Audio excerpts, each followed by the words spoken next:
So ayan, nandito na ako sa waiting area and ayan, kung makikita nyo, ang daming mga tao dito and meron papuntang Cebu, meron papuntang Cagayan, siguro may mag-stop over ng Cebu, ganyan.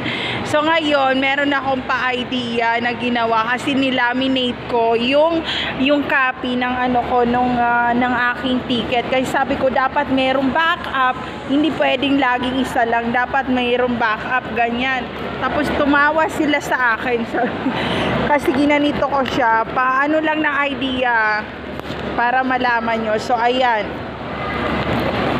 pinalaminate ko siyang ganyan. Sabi nung nasa counter, ma'am, paano po namin magugupit yan yung mga ganyan kung pinalaminate nyo, ganyan. So hindi ko na binidyoan, tawa sila ng tawa, ba't nyo pinalaminate?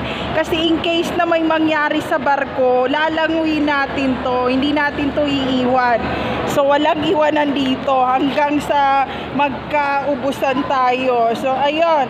So ngayon, sabi ko, don't worry, meron akong pa-backup dyan. Sabi ko, wag kayo mag-alala, wag yan ang gupitin nyo. Meron ako nitong extra. Tapos pinakita ko to na meron akong extra ganito na pinaserox. So tawa sila ng tawa. Sabi, hindi namin naisip yun sabi ko, ako lang nakaisip niyan. Wala pang gumawa niyan dito na pasahero, ako lang. So I'm win! Hindi mo makukuha mga idea ko. So ayun lang, there's no safe place to all targeted individual out there. Take care always, everyone.